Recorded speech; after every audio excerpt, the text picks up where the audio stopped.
4.5. VFR departures that want radar service, advise ground control. Inform controllers on initial contact. Mature receive information whiskey. Smaller check. Callers, disarm light. Used to be summer of 28, 29. That's the way we live. Fire up the old Eagle Rock or the Traveler. Fly till we found a little field close in. Closer the better. Come down and land in the hay. Your town from there, folks. $3 a ride. And we do pretty well. And we get along fine. Door warning lights. Door warning lights. Check to now. For air command. Fuel tank selectors. Mains. Dispenser on. Ignition. John. Anti-skid. Wake up of a morning, I'd say. Hey, Ned Sims, where we going today? And Ned, he's rolled up in a blanket under his wing, and he'd say, well, which way's the wind, Lester? I'd look at the grass blowing, and I'd say, wind's from the west. Ned, he'd say, then we're going east, Lester.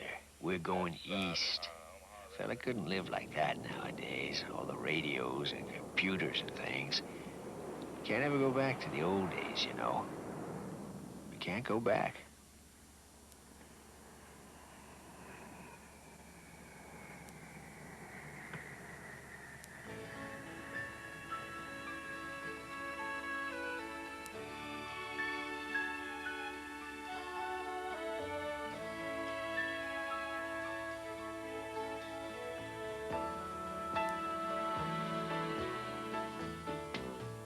Some will live it too fast, some will take it too slow.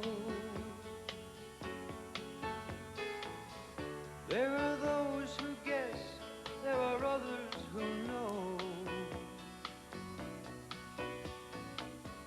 When the sun comes up, somewhere else it goes down.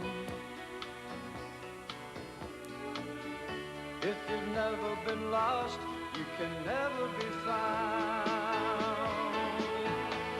And we all sing a light song, making up the music as we go along. Yes, we all speak our own mind, happy for the happiness we find.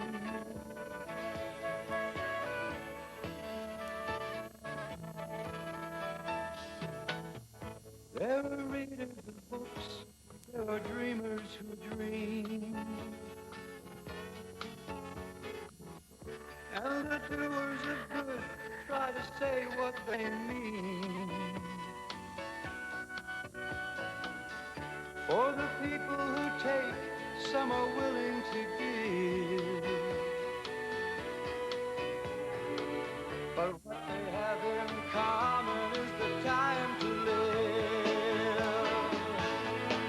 And they all sing a light song, making up the music as they go along.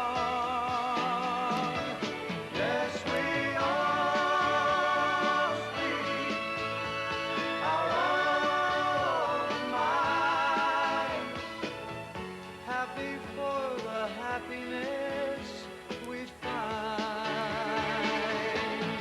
And we all sing a light song, happy for the happiness we find.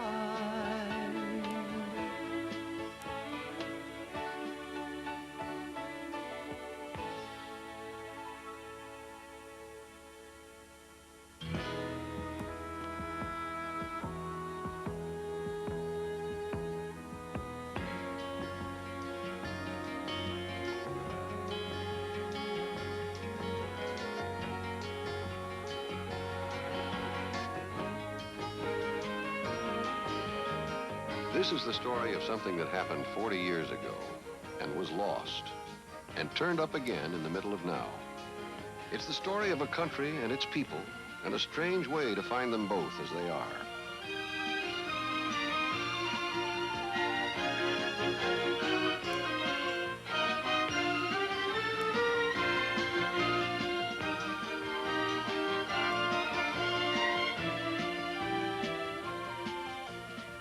Why not take a calendar and unplug it? Take a desk and trade it for wings. Take walls and trade them for sky. Even in a computer age, there are adventures that computers don't know anything about. An America worth finding again, touching again, with its clouds and wind and fields of grass. All a person needs to do this is to be just a little crazy. And then he needs something like the Great American Flying Circus. If you trust what you can't see to hold your plane up and guide you through an antique summer, you're just crazy enough to go barnstorming. Here's one who believed a desk could change into a biplane if you wanted it enough. One who barnstormed West Virginia in the 30s and hasn't quit flying since. A California dentist, somehow not satisfied with the security of his trade. One Nevada geology professor, English teacher, stunt pilot. A San Diego airline captain on holiday from another time. A Canadian pilot turned ticket seller just for the chance to join the Great American. A parachute jumper, age 19, seeing the Midwest for the first time. None of them knew just what was going to happen that summer, but they weren't worried that they'd die from boredom.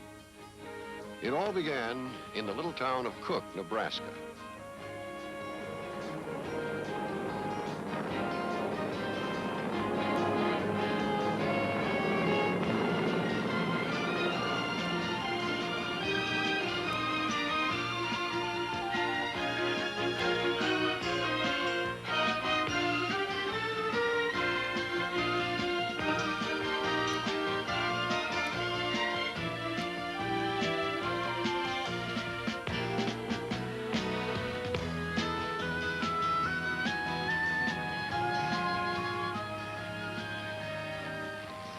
The hard times always come at the first. What was going to be a great squadron of 6 1929 flying machines, all fire colors in the air and sounds like tornadoes running, wasn't. In Cook, they had 3 airplanes, with a promise of 3 more on their way, still struggling against storms and breaking engines to join them. But the old barnstormers went through hard times themselves, didn't they? Didn't they press on with stove gas and baling wire and make history that way? So the Great American Flying Circus decided to make 3 airplanes work like 6, tornadoes and all.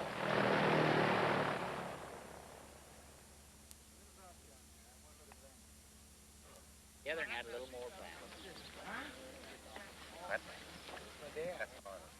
Is he going up? Yeah. You going up? Okay.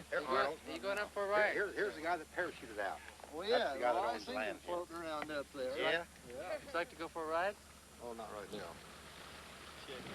Oh, I will put for that.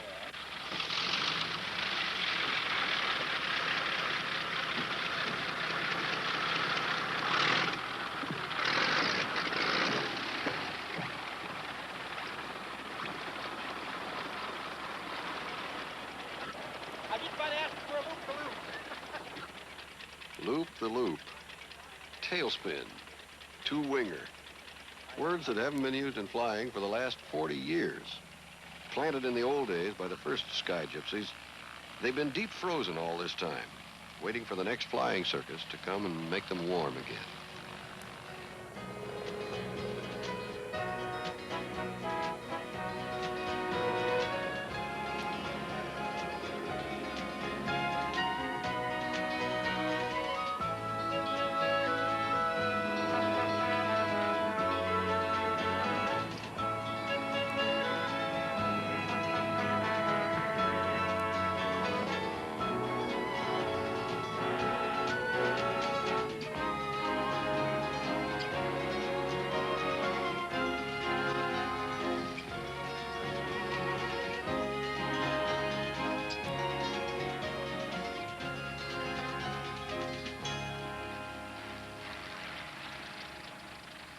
It was not too bad a start for the Great American, but it soon turned quiet.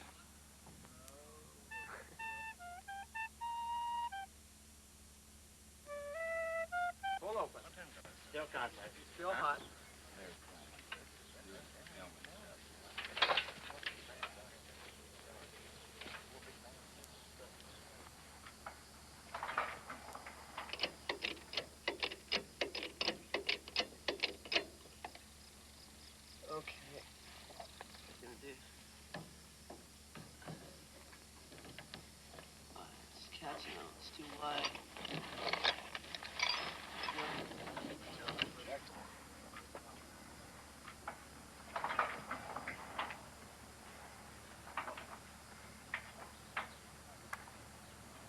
Not many people come to fly during work time on weekdays. That leaves hours open to repair cuts and scratches on the airplanes, to fix engines and tail wheels. This field at Cook was pretty hard on wheels. So because of the dry ground or whatever, this field is tearing up the biplanes. And we've got to... Even from right up there down to here, just bump, bump, bump all the way. If we broke that fork back there, which is a single side yoke on the tail wheel, we would really be out of it. That's no fun. You've got a lot of people here who are going to be disappointed if we don't fly these airplanes. They're not going to understand. The airplane is sitting there, why aren't they flying? But I think in the long run, we got to save the airplanes. If we tear them up here, that will be no good down the road. We'll fly the Stinson. The big airplane seems to be able to take it with its long oleos.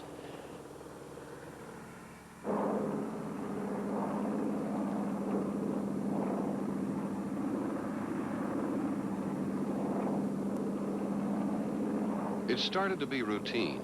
McPherson's big Stinson monoplane rumbling in and out of the hard land.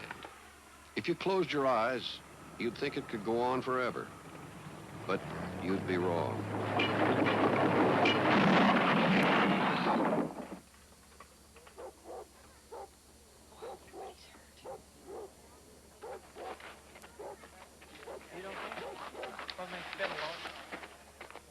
When it's done, a crash is not exciting at all. It's just a dull problem of getting the thing going again. Boy, oh boy.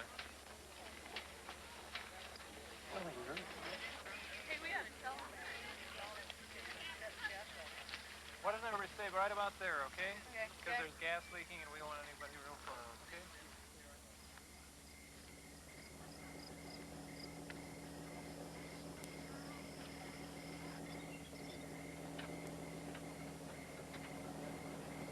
Okay, you're clear. With wind on her wings, the monoplane was a light orange bird.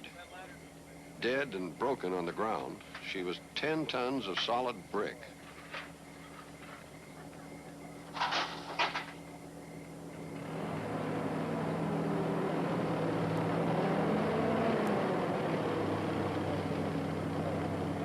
Nobody told them it would be easy, this barnstorming in a computer age. Nobody guaranteed them any security at all. What seemed at first like a simple break in a steel tube turned out to be a repair that would take weeks to finish. If they waited, they'd starve. Something had to be decided, and no choice there in the dark was very hopeful. I don't know. Looks like we'll have to leave her here. It began to look as if the world was right. The old days are gone. There is nothing that can bring them back.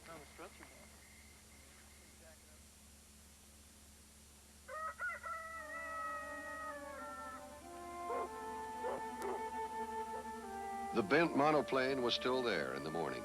The crash hadn't been just a bad dream.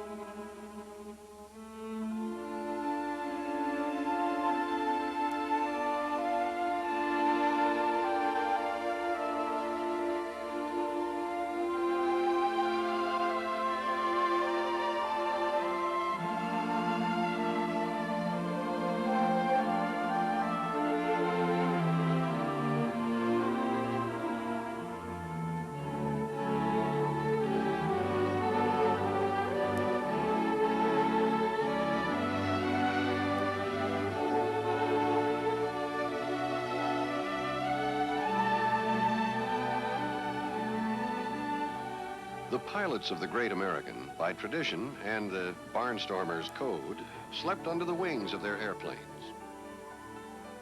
The jumper, Steve, though there was a wing to spare, staked a tent way across the farm. It was almost as if he didn't believe in the barnstormer's code.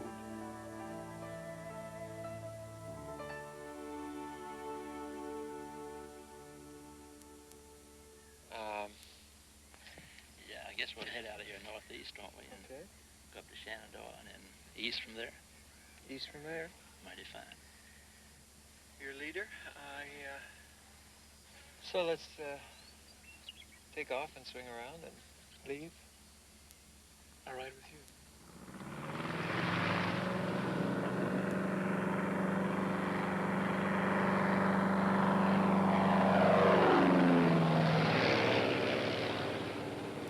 Only 2 airplanes left.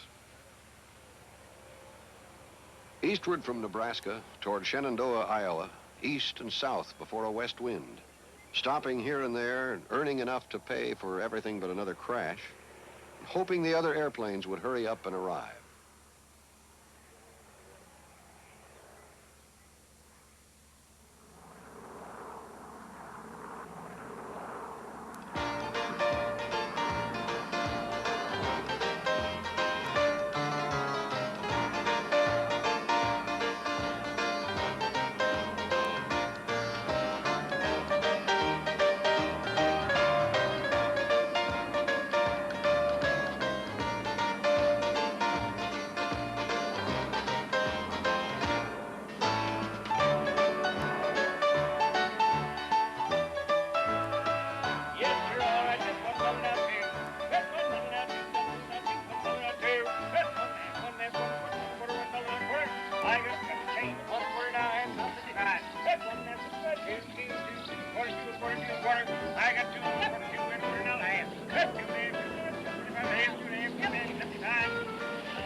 Cahokia, Missouri is as close to Barnstormer's heaven as exists anywhere.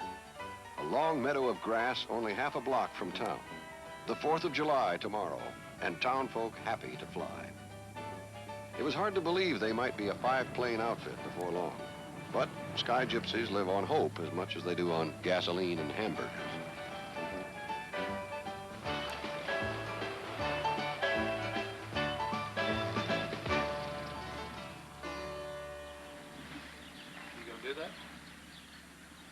Well, we shouldn't just sit around out here. We should let the world know that we're here. Now, what's happened to Stu? Maybe we should do a Stu jump.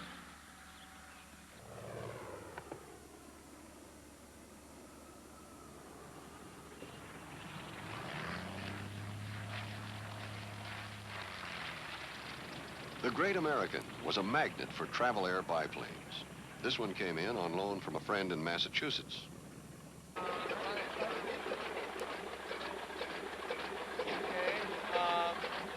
Captain Mac McPherson wanted to get his hands on an airplane again, but he was a parachute jumper, too.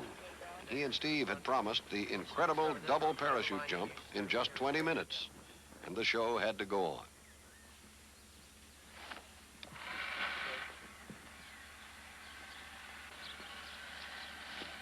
Do you have any easier time to stand off to the right and just flip it?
This takes bravery, waiting there when they can't get it started.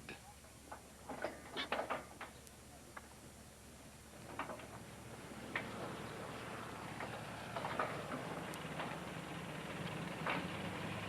right, 3 shots of prime. There's time to hope they never get it started.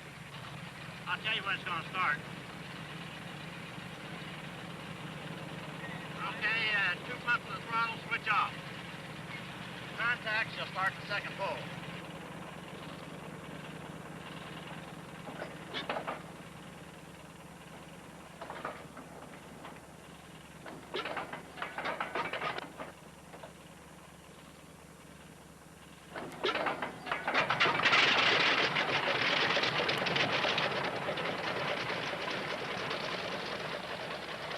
And when they finally get it started, you stay in the cockpit and you hang on and you go up in the air. Okay. Right. Okay. That'd be great. I go up there. Here we go. Here we go. Who'd you like to go first? Well, sure. Me and you. Okay. Come right this way, then. See you later.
That was so great. So fabulous. Okay, careful these wires here now. What did you say, Molly, about 2 seagulls? I said we're 2 seagulls having a lesson, and I've never felt anything so fabulous. How was that, all right? I like that. Hey, we got dinner party. Pretty nice up there. Nice and cool. You should tell your customers to wear their hair pulled back. I flew with Lindbergh. It was either in 25 or 26 or somewhere along there. I wouldn't know exactly. We was south of Syracuse, and we landed on the bottom there. And then we just flew a little ways, and he made a circle over town and landed again. Cost me $5. Like the first time we rolled over, my stomach first went like this. I had a moment of fear, and then you go right through the fear barrier, and I started crying because I was so happy, and I didn't care if I dropped dead or anything. You handle the propeller at all times like it's hot, like the switch is on. There's one little wire going from that magnet over to the ground. If that little wire breaks or becomes disconnected, then that engine is hot. And as long as you consider that engine hot or the switch is on at all times, you're not going to get in any trouble. Switch is off. A propeller is an 8-foot machete. Getting the advantage point there. That's it. 3 shots of prime. 3 shots of prime. Okay, we'll give you 3. Pump the throttle a couple of times. Pump the throttle a couple times. 1, 2 pumps of throttle. Throttle cracked. Throttle cracked. And now, you note that when you holler contact, he'll holler contact, and then you turn the switch on, and you have a hot prop then. Holler contact. Contact. Switch is hot. Do 1.5.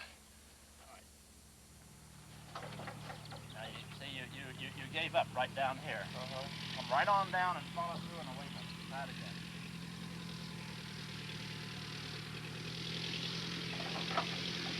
Okay, you're putting your foot down and then pull it. Foot keeps it momentum.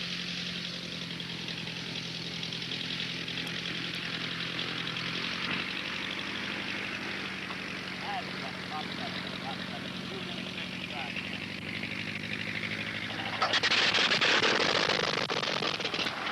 Take it away.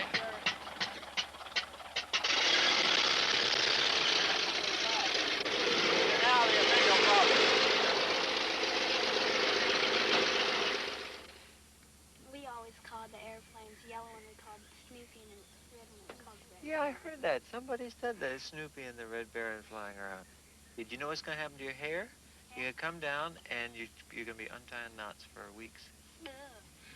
Yeah. Well, I've never been in an airplane before. In any airplane? You go up for your first ride in an old crate like this? Yeah. A girl like you in a crate like this? Yeah. You know, walk around to the propeller. Go ahead. The way airplanes attract pilots, Steve attracted girls Yeah, I know. all the I'm time. doing this off. Invitations to picnics, to parties, to showers at home. Go do it. We'll fly, and Stu's here. Yeah, I should be back very shortly. I hope. Could get sidetracked. Could get sidetracked. See you tomorrow morning. The Great American was for Steve a flying girl safari. Trophies guaranteed. Each of the barnstormers chose his own way to find America, and this was his.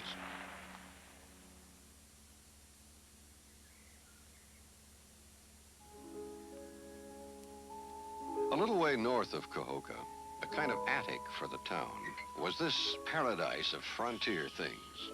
Need a knife sharpened? Right here. So much pressure.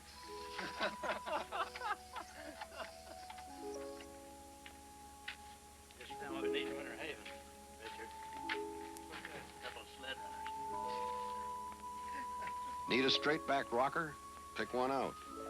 McGuffey's Readers, an Appalachian Mountain Dulcimer, a penny whistle, an elixir bottle purple on the shelf, a spinning wheel. Waiting. All of these things waiting, quiet through the summer years. Waiting now. Waiting forever, a few blocks north of Elm Street, for only attic climbers and occasional traveling barnstormers to see. $40.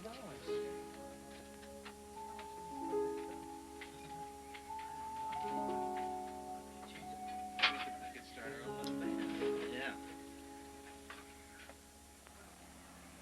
Got one of those planes? Yeah. Yeah. When he made one of them trips and got back, my wife said she was up in it. So I thought, well, I guess if you can go up in it, I can too. I was down there last night at the ball game to see them flying around. I want to get out there and take a ride, regular. I think they're just tearing everything to hell. Whether they'll relish or not. Going up there in the moon. I think that's the reason we're having so damn many tornadoes. Would you like to go up for a ride today? Not today, one of these days.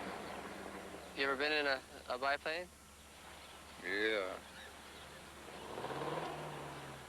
A lot of fun. Take him for a ride. Gonna jump out way up there? Yeah? Well, where would you go? Oh, I land right here. Yeah, I guess you wouldn't land right here.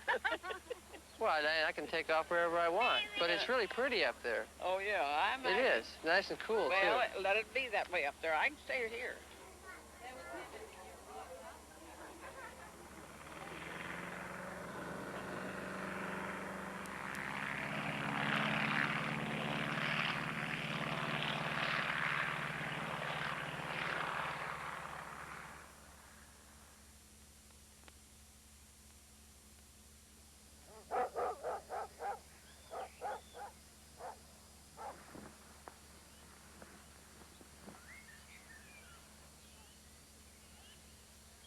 Sometimes they'd hear from the other two pilots. It wasn't always good news. What'd you find out about Chris? I'd rather not tell you. Well, they had a bit of a problem. Albuquerque. And they were just running in front of a thunderstorm, and Spence got down okay. And Chris apparently got a little bit of a gust, and he said the next thing he knew after touchdown is he was upside down in the sand at the end of the runway. It's really quite amazing. Did not get the top wing at all. Got the prop, got the left landing gear, got the tip of the rudder, little ding in the tip of the rudder. It's kind of a weird situation, you know, as if something is out to bug us, but not to kill us, because by all rights, that Albuquerque airplane should be just a bunch of splinters. Yeah.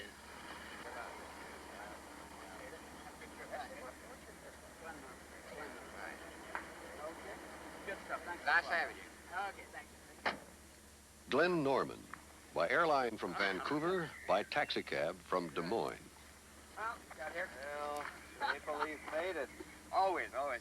How's everything? Yeah. Carrying lots of passengers? We're surviving. Beautiful. Lots of passengers. We're crashing. A Canadian foreigner, he spoke the language well enough to sell tickets.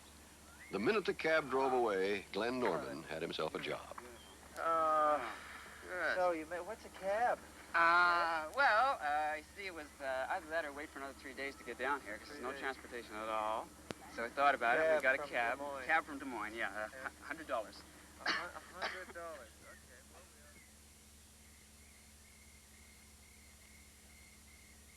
It was the afternoon on the 4th of July. Directions for firing: bury 3/4 of mortar in ground and barricade with sandbags. Place shell in mortar, fuse end up, remove colored cap with fuse and light. The shell is made to fire instantly.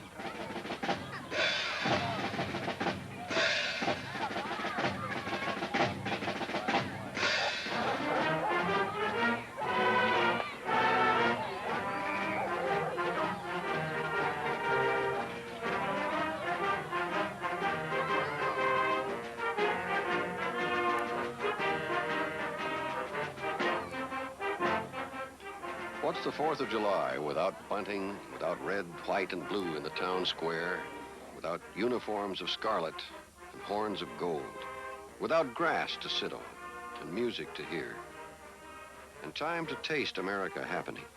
What's the 4th without these things?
The real courage that 4th of July came not from the parachute jumps and the aerobatics, but from the Kiwanis Club, who set off the fireworks by hand.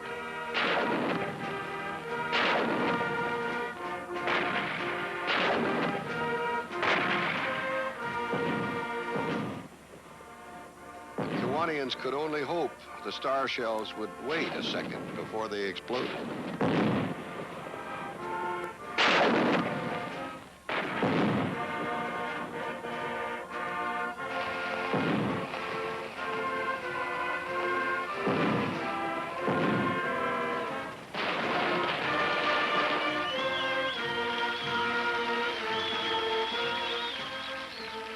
With the last fire in the sky, the show at Cahokia was over. It was time to move on.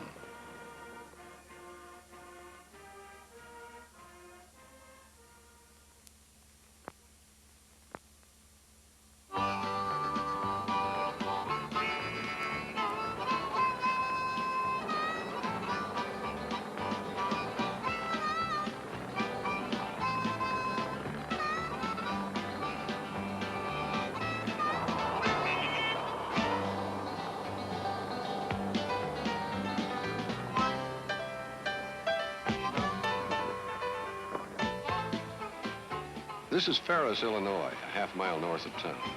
It's a favorite picture for John Deere calendars, but it's hard work in the sun. Farm life's fine if you like it, but nothing different ever happens.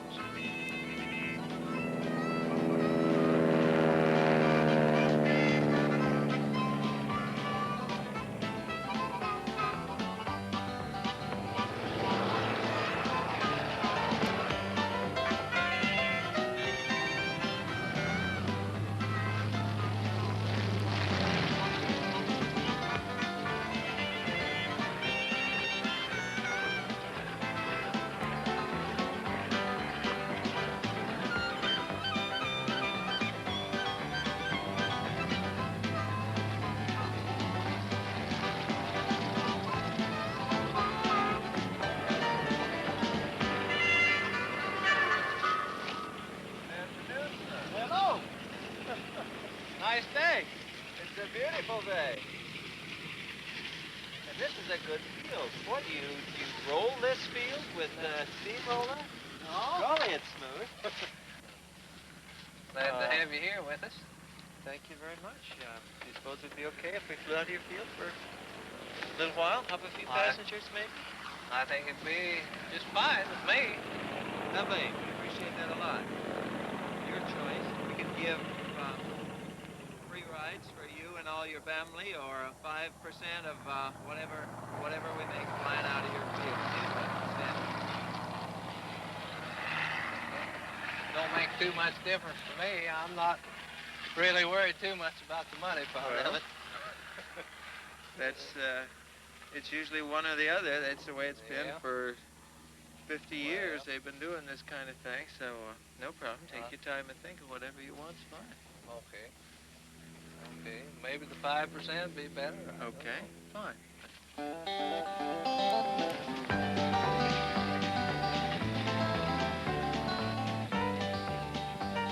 Sometimes before the propellers stop turning, sometimes after, but always there at the start, your boys and their dogs.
Dogs before Skipper?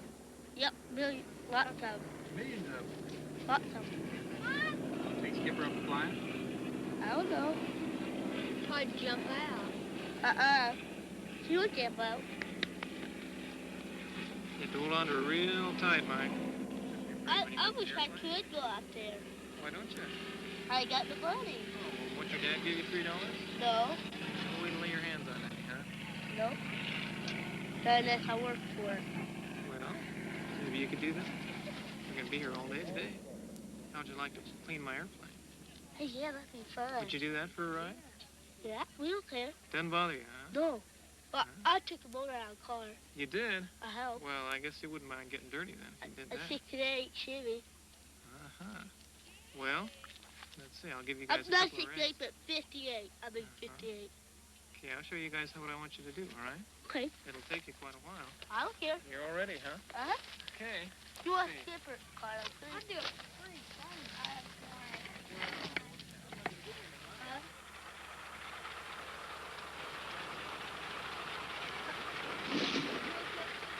And so Mike and his friends cleaned Captain Mac's biplane for a ride. Yeah.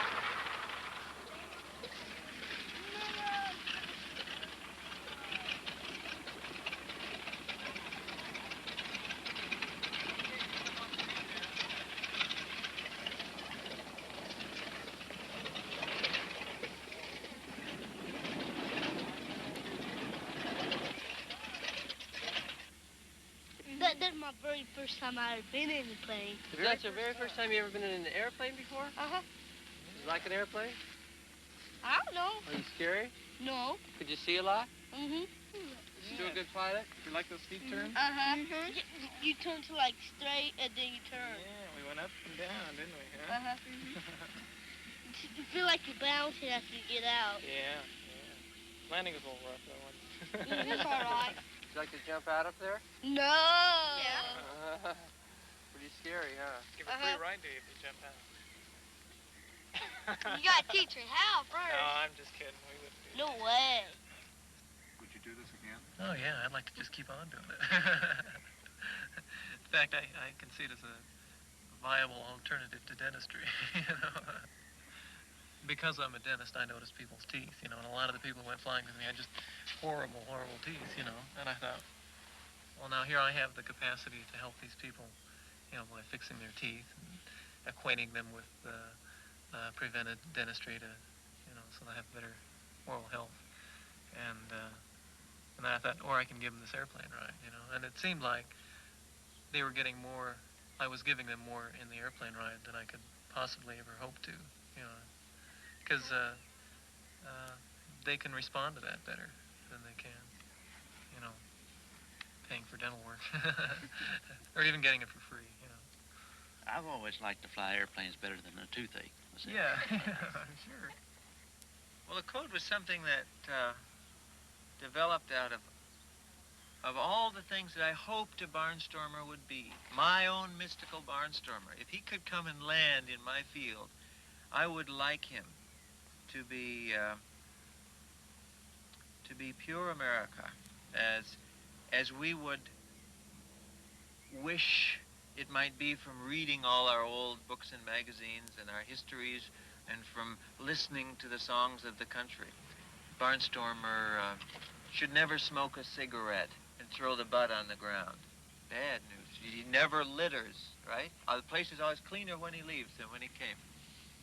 He should be a creature of the land. He should swim in the rivers and in the lakes, and he should always sleep under the wing, and he should undergo hardships when nature hands him hardships, and he should do it with a bit of a grin, really.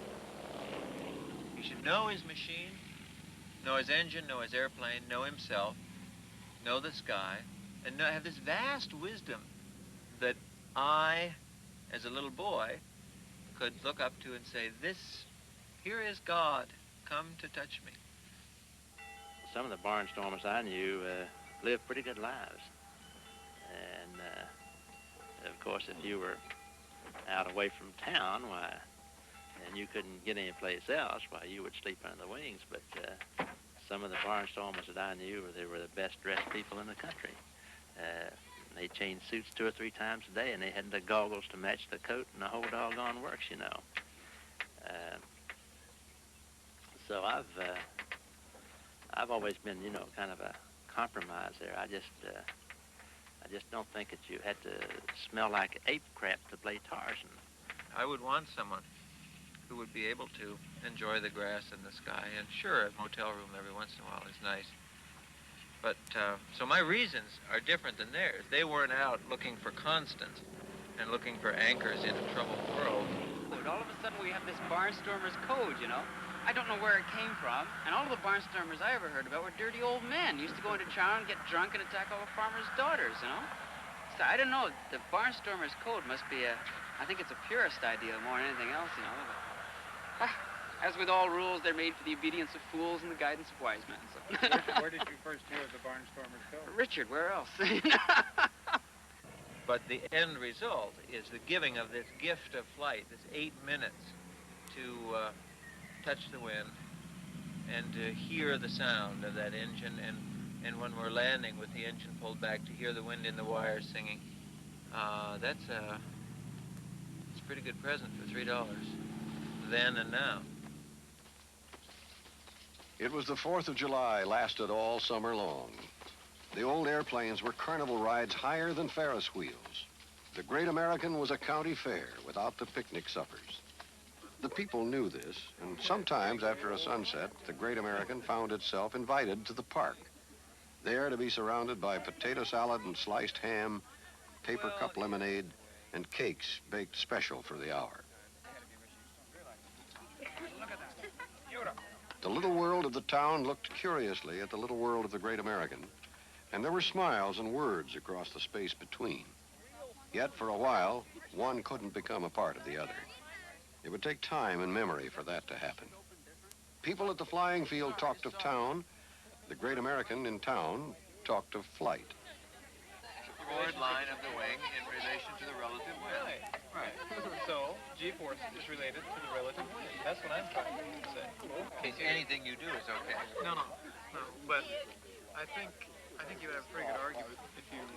Right. When we're saying the relative wind, we also refer to the speed of the relative wind, right?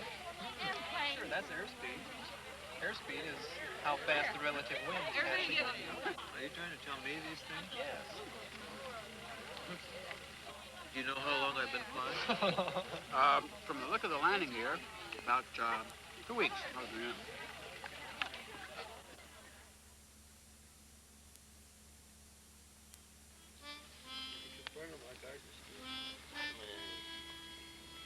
So how are we doing, you guys? Is it worthwhile? Well, now, how many did we carry today then altogether? What did we figure? We figured 6. Would you look at that? 665? 6 for the last 3 days. I made a little thing. Ridiculous. How about the marshmallows again here? Absolutely ridiculous. How much are we supposed to Jack have? is not impressed with all our money. 222 Floating on passengers. that. Today, Yeah, 666. That's 220. 222 passengers. And the population of Ferris, Illinois 200. is 200. We carried 22 outsiders. Some of them rode twice. Sometimes Essex. There was something about marshmallows in the firelight that started them talking about the circus. Thank you, sir. See the new pair of shorts I had made up tonight? I saw the new pair of leggings she had. New pair of leggings. Mm-hmm. I just saw the leftovers of the shorts, yeah. Really beautiful. Who made those for you? The girls who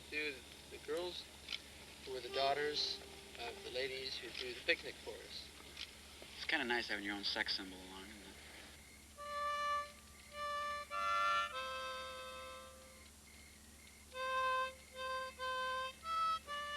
What do you think about the Great American, Steve? What is it? Who are we? Whatever you want to be. It is?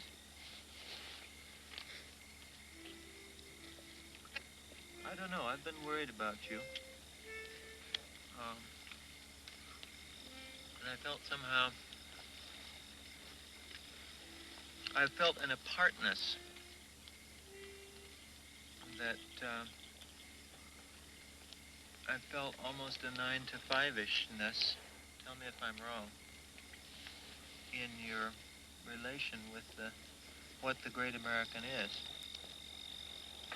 And it's been kind of gnawing on me. There have been times when I've been furious when Glenn has been... We've had 2 airplanes come in at the same time, and Glenn's hopping from one to another, and there are times when I've shouted, "Steve!" pointed at you and said, you know, where are you? Because the Great American takes priority over everything else. And to see you standing over there, talking to a girl or something when passengers are waiting has vexed me greatly. And I don't know, what did, maybe, is the life what you expected, what you wanted? What did you want from the great America? Well, just to help out mainly, not to, I try to help out whenever I can. When you seem to see me is when you're on the ground. I do get a lot of passengers, and I hustle passengers all the time. I walk up and down, you know, in their cars, asking for passengers.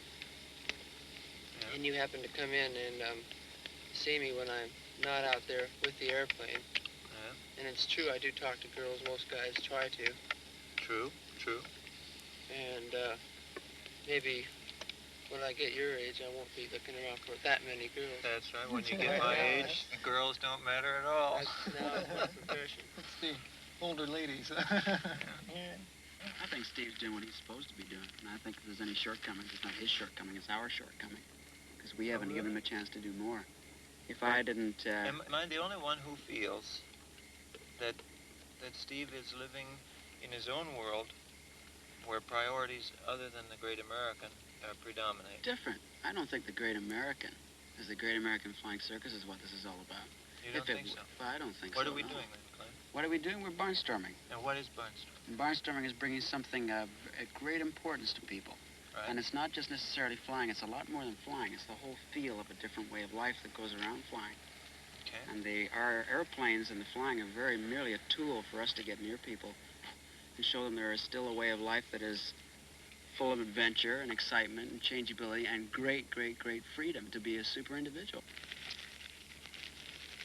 I don't know, maybe there's something that I'm grasping for that I miss about an attitude. I don't see how an attitude can change anymore. My attitude is all good about everything. How is it at all not good or bad? Well, it's or imperfect. I don't know. All I'm asking, I guess, is not what you want. Is perfection.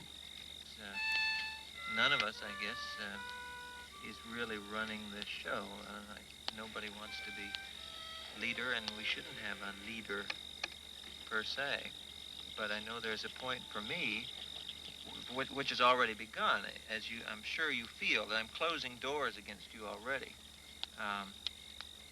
And I think you reach a certain point, and certain things are said, and the doors stay closed, and you can never open them again. And I haven't quite come to that point, but it won't be long if I keep getting bugged at what you do, which may very well be my fault and not yours, but so be it. In barnstorming, I've never had any problems getting along with the people that I've flown with, except now, and that's what I'm talking about, because it troubles the heck out of me. I get the feeling we're losing companions here. Yeah, we'll see you in the morning. Good night. Okay. Good night. How about Alone Am I? Pico the Piccolo's song. Nobody knew whether the parachute jumper would fit the circus or not. But for all its strange ways, the great American was not something that Steve could shrug his shoulders about and walk away from. At least not without more reason than the doubts of Richard Bach.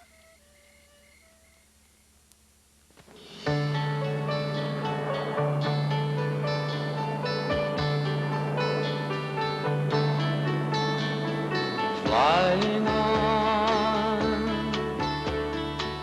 flying on, seeking wheat fields on down below.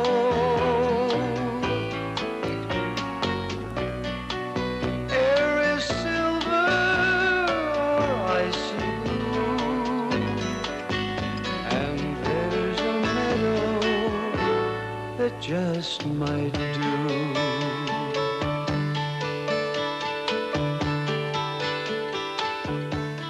The great American was still only 3 airplanes, hoping to be 5.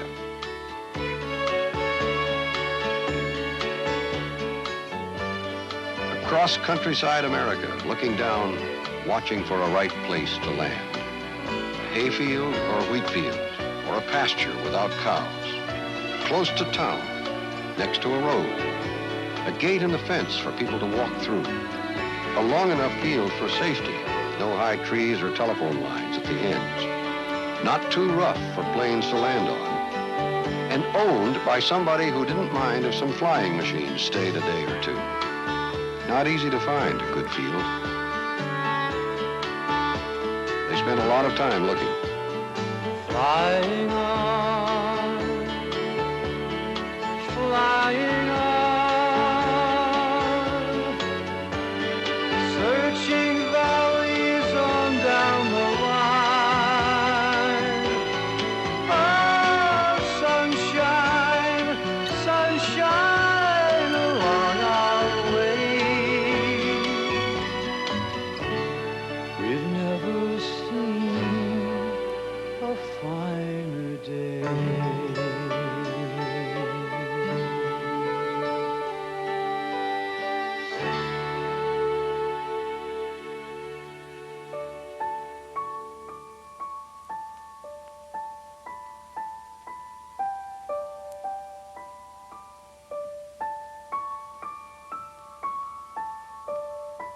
This is morning for the modern barnstormer.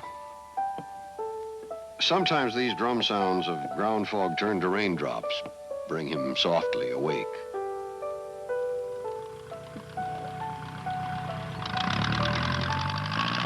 And sometimes not.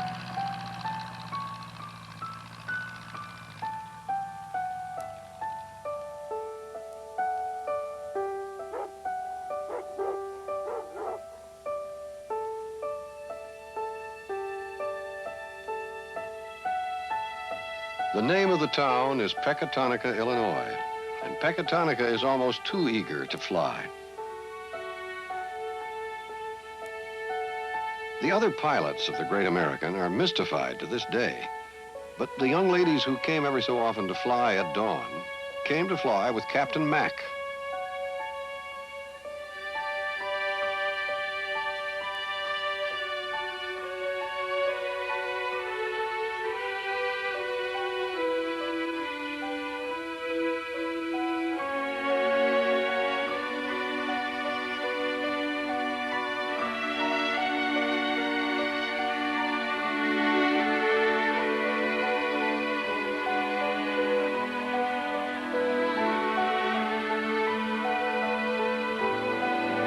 Often as not, with a woman on board, there's a light, quiet love affair that happens from takeoff to landing. Though the flight's for sale, it's still a gift of sky and wind that means more to the flyer than he might care to admit. I give you my sunrise, passenger whom I shall never know. I give you cool, high air and mint-color fields and meadows. I give you the song of these flying wires in the morning. Best times to fly are sunrise and again at sunset. And it is then that pilots most enjoyed their romance with a passenger, all without a word spoken.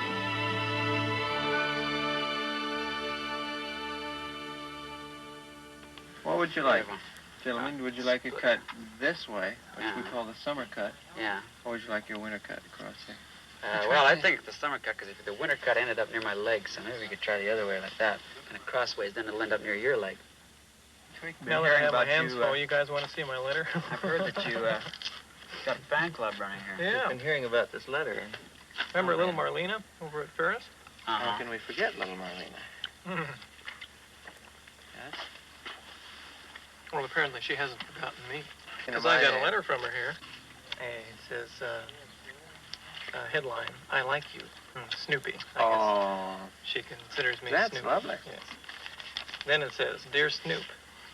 That's short for Snoopy. Yeah. I like you, the way you play the harmonica. I think it was fun cleaning your airplane. I really got her slow, don't I? I got to ride in the Red Baron, spelled B-R-A-U-N, and the white, blue, and yellow plane. I liked your hat, but it was too big. And I liked your... Say that again, Marlena. Purple shirt. Where's that hat now? I like you. She's kind of stuck on me. You notice that? Kind of between the lines here. She brings that out. You are nice, and my best color is purple. Must have just been my purple shirt that you I think that's what turned it on was, there. really. Here is my picture. Bye. I like you. Your friend, Marlena Merritt. Listen, somebody said. Airplanes. At last it happened. There were 2 more airplanes. After delays and repairs and one small crash in Albuquerque, one final pair of biplanes joined the circus at Pecatonica. For 2 days, that town had more travel air biplanes flying than any city in the world. Richard was not unhappy to see his own airplane in real cloth and color at last, to turn Snoopy over to newly arrived Chris Cagle, to have other pilots fly passengers, but most of all, to see his own airplane. He was not unhappy about that at all.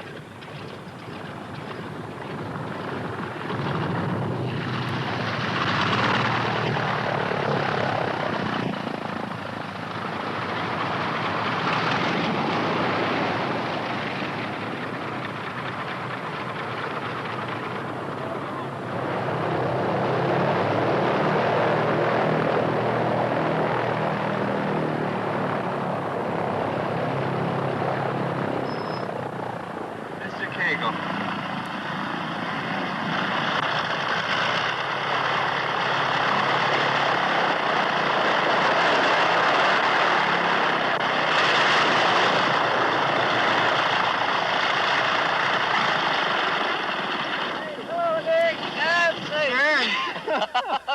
We made it, we made it. Incredible. Such a sight to look at, the thunder clouds and storms and lightning. There you come. Meet the 2 who made it happen, no matter what. Spencer Nelson, oil-sprayed flying clothes and his own travel air ready to fly. Oh, me, that's beautiful. Just about right on. Chris Cagle, no longer messages from another town, but with the group now and alive. Between Lawrence, Kansas and here, that gave you a hard time? Nothing other than consistent fuel failure. Consistent, that thing is still fuel failure. Every huh? 5 minutes. But twice while buzzing a train. yeah? Once while playing around down around the house. Yeah. No problems. I see. All right. That's all you had to do was this buzzing trains and Well, playing no, around but after with the about wash. 4 weeks of sitting up there sleeping, you know. Right. Son of a gun. Now, what's on the gear here? In 2 months or so, that's getting bad, you know. Yeah. Hi. Isn't that beautiful? What a glorious airplane. Fantastic. Beautiful. Is it what you... Oh, it's glorious. Just glorious. Out of this intersection. We restored the airplane in 90 days. I had 5 men working full-time, plus a lot of other people that just pitched in and helped me, too. When we started on it, it was just a fuselage tubing hanging up in my hangar in the ceiling, and just attaching the engine was easy, but, you know, to get your throttles, prop, mixture control and all that, a lot of hard work. This open cockpit, it really gives you a feeling of freedom. You sit out there in the open, and I think that's why you see all the joy of these people that we take up for rides. They get the same thrill. It's nothing like it.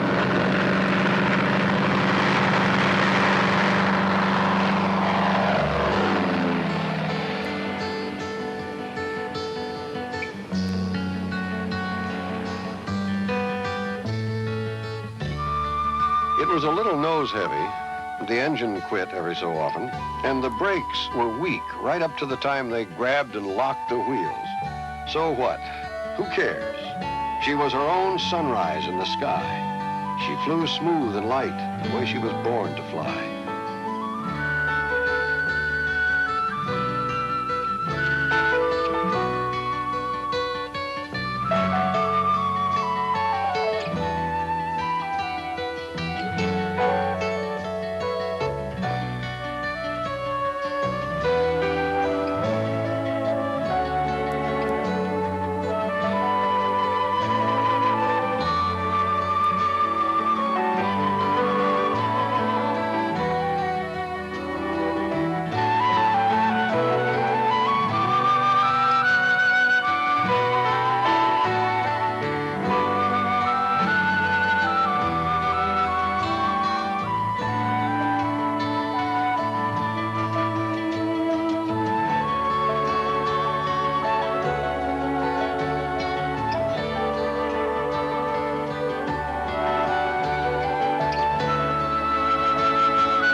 the two together, the man and the machine, and you have a soul turning alive and free in the air. So there were problems. They were together at last, and the man and his airplane were happy.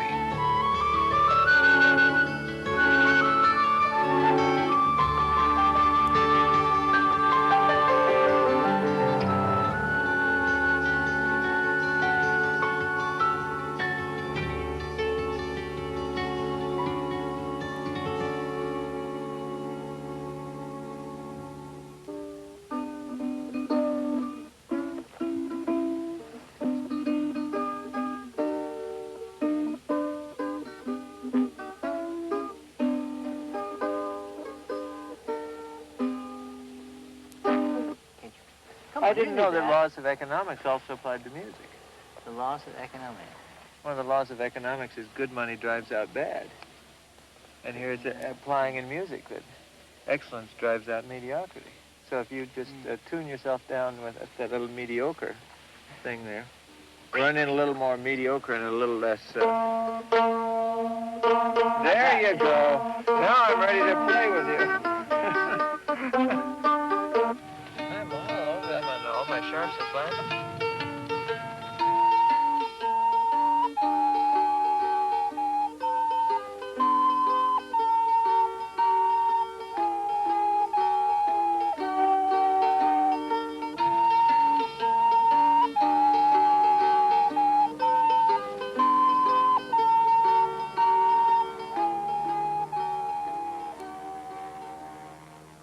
It's a red airplane what's going to do a loop. Oh, yeah? Oh!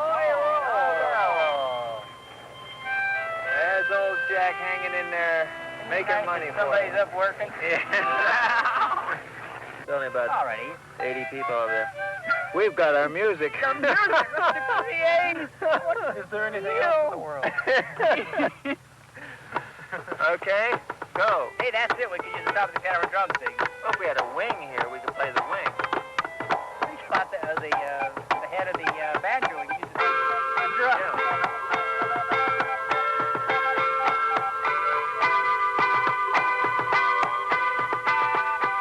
A symphony, poetry turned to golden notes above the grass.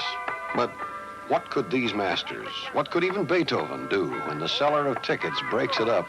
Hey, let's go, we got passengers here to fly. Oh, come on, anybody can play. Oh, the heck with them. We don't start flying past. Richard and Stu muttered something about big things waiting for them in show business.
I started up and the speed bump came on, so I almost had a heart attack.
Did you fly in a Red Baron? Nice ride, wasn't it? And you waited for the driver? Huh? Say goodbye. Again tomorrow, huh? Say goodbye to the Red Baron. Bye, Red Baron. Yeah.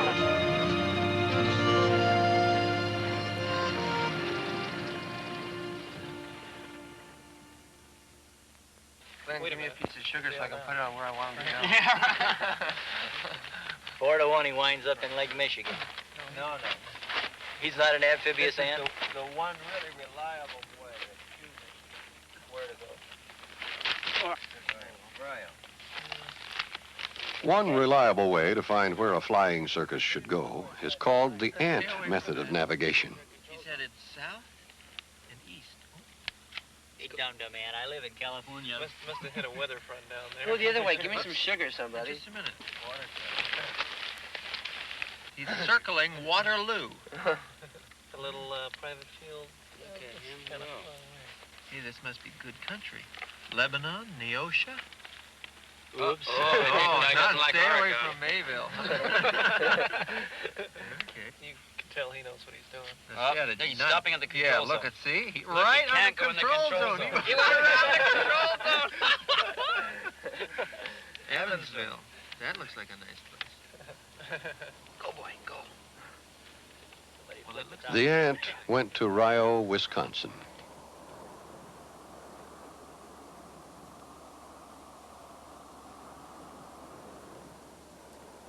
They had in their hands now the biggest squadron of barnstorming biplanes the computer age had ever seen. But from here, standing tall, they could see the end of summer coming. They saw that and quickly spoke of other things. Not the end of summer they were flying into, but the sky right now, and Rio. The ant said their fortune waited in Rio, Wisconsin.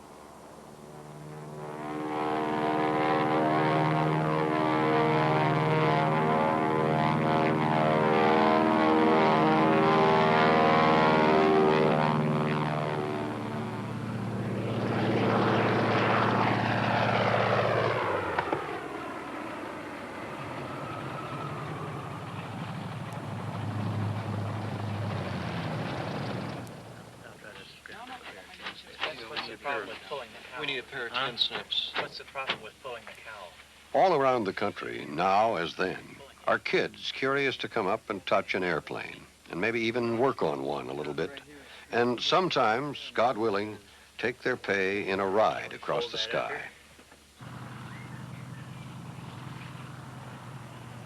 The great American was for these kids a touch of old magic, not quite so distant as, say, your average Boeing 747.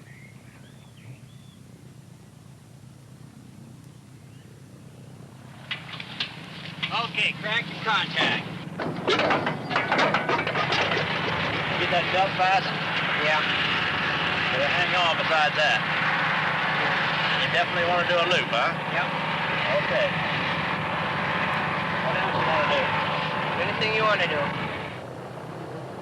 At last, Jack's helper Dan was to take his well-earned ride across the sky.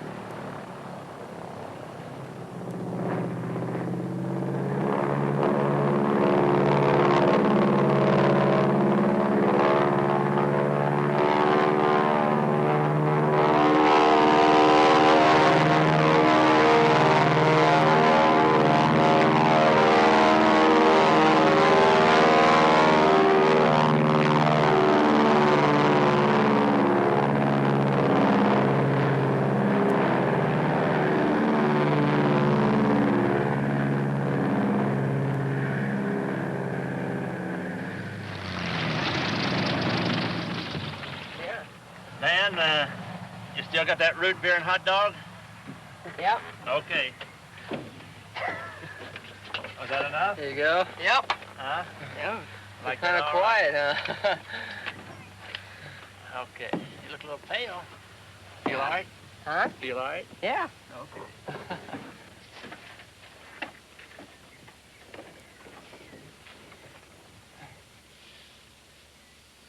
Well, Dan, you ought to be a good pilot one of these days.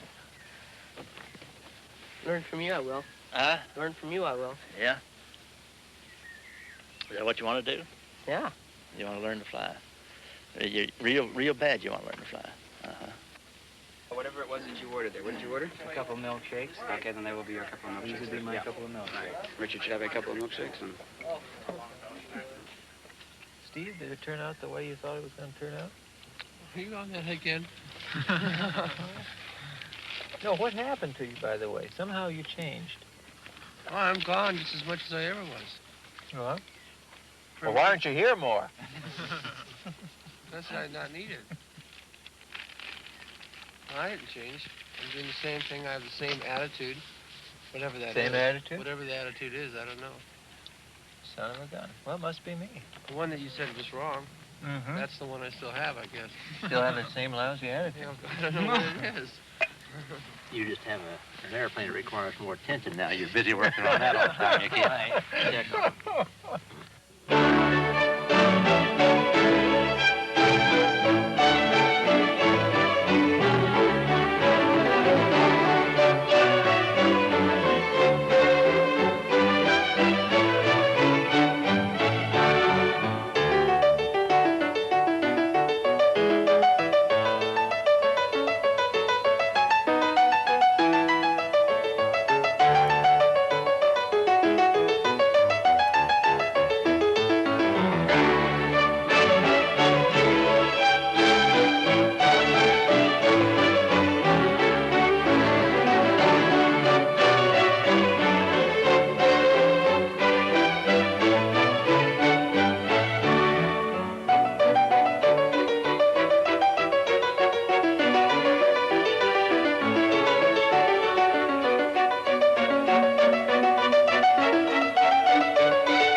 We have the total freedom to go anywhere and do anything that we want, and we will be looked after by these strange little coincidences that will just happen to come along, people who will know how to fix a leaking gas tank and can do it right now, and that person will just happen to be there when you need them.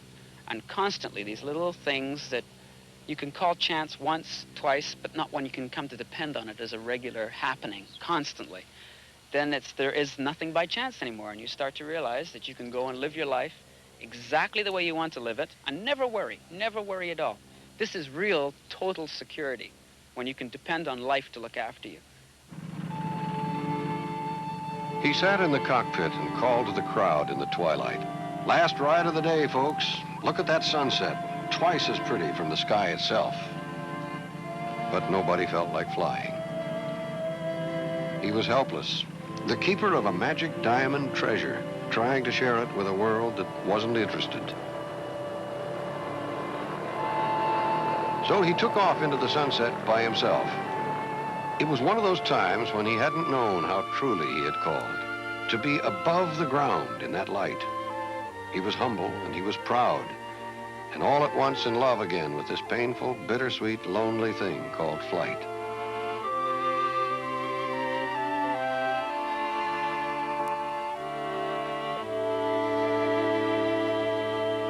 In time, he landed, but he stayed in the cockpit, not even unbuckling the parachute. It was very quiet, although the crowd was still there. Then, in the middle of that silence, a woman said, "He's got the courage of 10 men to fly that old crate." Oh, dear lady, how can I tell you? Please, can't you see? He has the courage of 10 men to fly that old crate. Gotta say goodbye. No. You're goodbye. going to leave? You're going to leave the Great America? Yeah. But, very well. Well, it's, I guess we'll just shut everything down then and wait for you. What was first a distant time in an impossible future was all of a sudden now. The summer was nearly gone. Goodbye for a barnstormer like Spence means, of course, we'll meet again in these fields and little towns, unless you bend yourself in some fool stunt I would never try, or forget to pull your ripcord. Modern time swept in with modern airplanes to take Glenn and Steve away. Well, now we're down to one jumper. one jumper. Now we are 4, huh? Now we are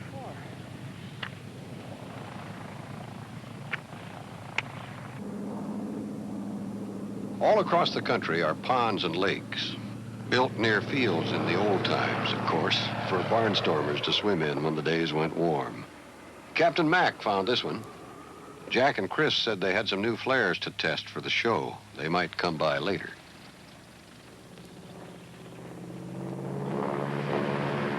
There you go.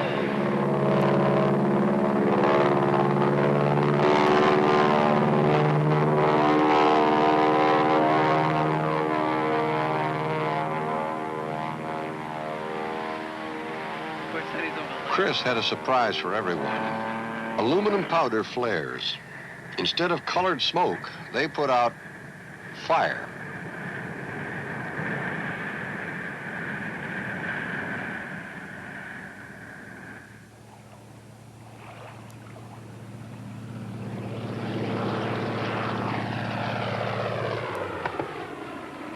No, I checked it was. How far do you think my foot's going to sink? About a foot. Look at Less than that. half an inch. He told me it was about 8 feet deep in the middle. About what? 18 feet deep. Right at the edge there.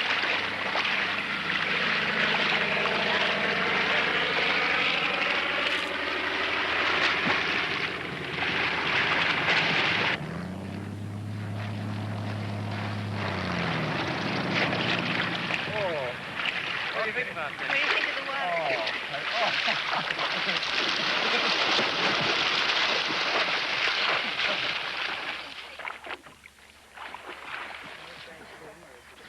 He's got his clothes on.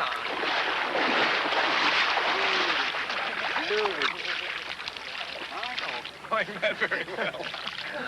That's great.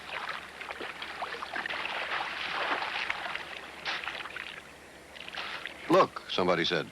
That's smoke. That's fire. The airplanes are on fire.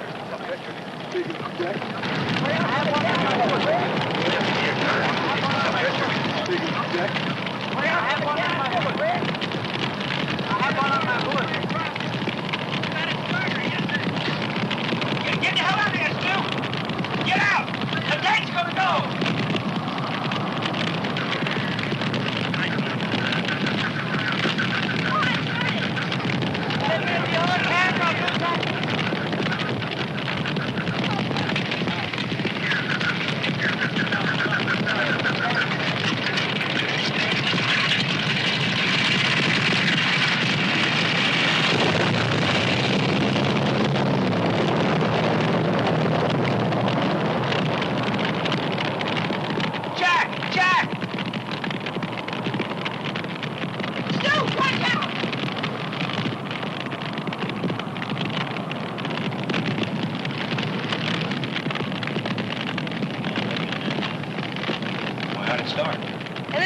you know, the flares where they go around and that. We saw that burn, so we were just watching it. We were going to look at the planes. So we came down here and we were watching it, and the flares started on, one of those flare sources kept on burning and burning.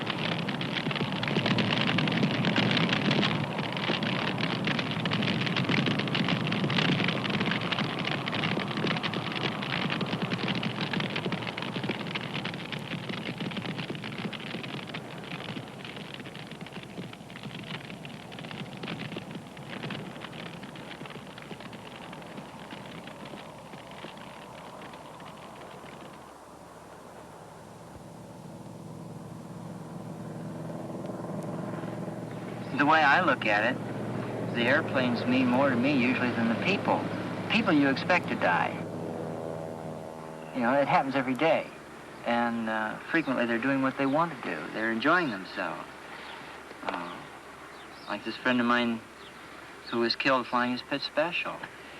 He was doing exactly what he wanted to do. He was there because he wanted to be.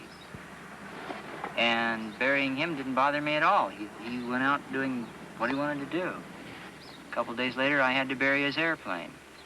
And I mean that quite literally. And that bothered me far more because airplanes aren't supposed to die. Why should they? You know? I don't know if I would make a value judgment like that. People and airplanes are both important.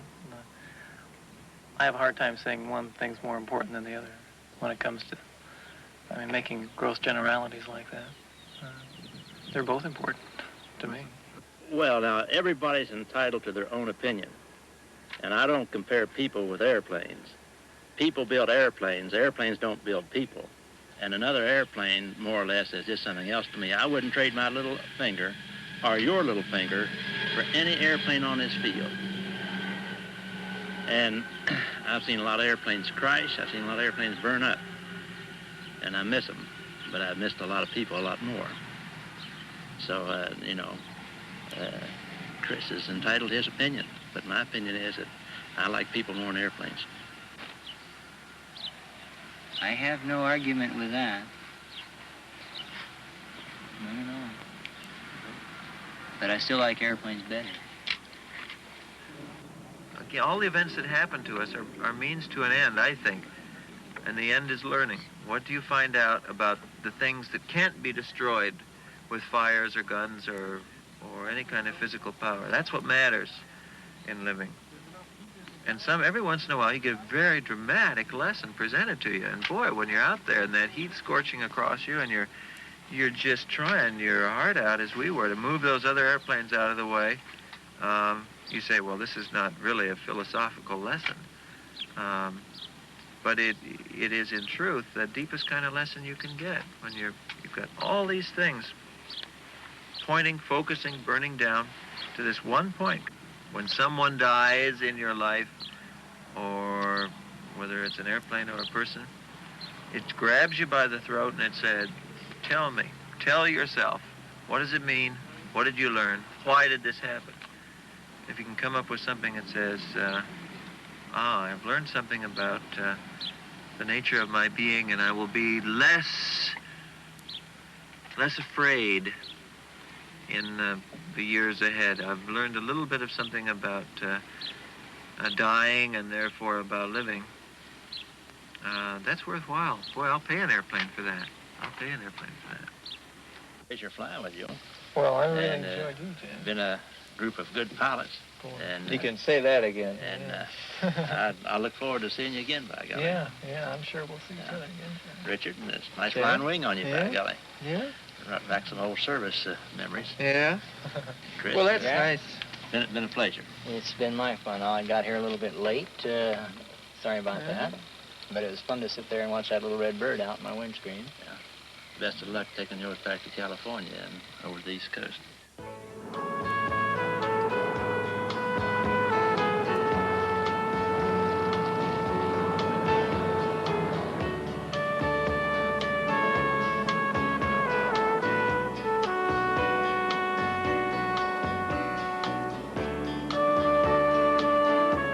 When each of them went his separate way, the great American flying circus was down to one plane and one pilot. landed somewhere on a planet Earth, on a grass continent north and west, in a place called America. Other pilots started the Great American, and other pilots will carry it on. This has been the story of a few of those who were the Great American for a while. They wanted to find their own adventure, their own way. They found it. They wanted to live in another time. They lived there. They wanted to meet firsthand the wind-free settlers who grew the hills and prairies into America. And they met them. And for a little while, they shared their gifts with each other. They lived a summer on the green seas of Nebraska and Iowa, Missouri and Illinois and Wisconsin. And they proved what they set out to prove.